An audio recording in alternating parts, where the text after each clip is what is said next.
Roberto, and this is exercise number 10 of Contemporary World. The Cold War was an economic, political, social, military, and scientific confrontation where the participants had a limited number of weapons. This war started after World War II. The main problem of this confrontation was the difference between two leading countries. While the Soviet Union supported socialism, the United States propagated destabilization and coups in Latin America. The important dates are 34 in 1945, when the conference in Yalta between Churchill, Roosevelt, and Stalin to talk about the fate of European countries after the war. June 5 of 1947. Truman Doctrine and Marshall Plan are abolished. June 26 of 1948. The USSR creates a blockade in Berlin. June 25 of 1950. A war starts in Korea.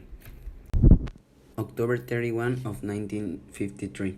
Stalin dies, and with the entrance of Khrushchev, the communist policies of Stalin are denounced. November 9 of 1989. The fall of Berlin Wall can be considered as the point that put an end to the Cold War. Was used mainly in speeches and essays written after the Second World War. The first time that the term was used to refer to the confrontation of that moment was in a speech by Bernard Baruch, where he narrated, "Let us not be deceived. We are today in the midst of a Cold War."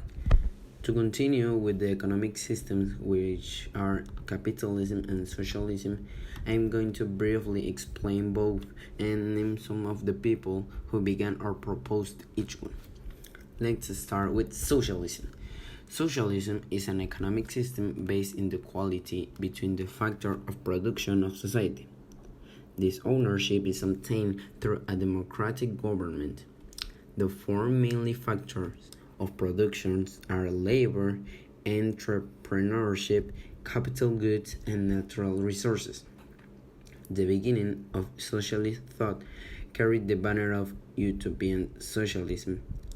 The characters such as Saint-Simon, Charles Fourier, and Robert Owen focused their efforts on creating future societies without inequality and thinking about forms of organization.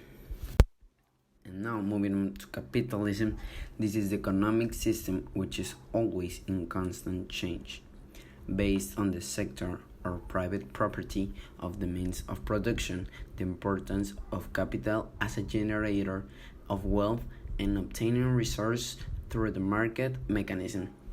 The beginning of this system takes place during the Industrial Revolution, where the Scottish economist Adam Smith recommended leaving economic decisions to free play of self-regulation market forces. The principal people who represented as Karl Marx, John Locke, David Ricardo, and Thomas Malthus were the most important promoters during the first years that the movement got force. Okay, now let's see the interview that I made to a teacher to learn more about the confrontation that we call the Cold War. Were the world leaders during this period? United States and Soviet Union were the world leaders. Okay, second question. Why did the countries who were allies during the wars became enemies afterwards? Because after Second Great War, the world were a little confused, and because they had different ideas about how to run the world. USA wanted capitalism and imperialism, both of them represented by private industries. Soviet Union wanted to hegemonize communism and socialism. These ideas were represented by the state as the principal and unique figure of the production model in that time. Okay, where did the Cold War took place? After the Second Great War, USA and Soviet Union were trying to become world leaders and reorganize the geopolitical way of the world. Okay, what opinion did the general public have of the Cold War? I don't know. I think people were afraid. Maybe they used to feel insecure and threatened by the war. Okay, teacher, final question. What type of weapons did the two world powers had at their disposal? I think the nuclear weapons mostly. Okay, thank you so much. You're welcome.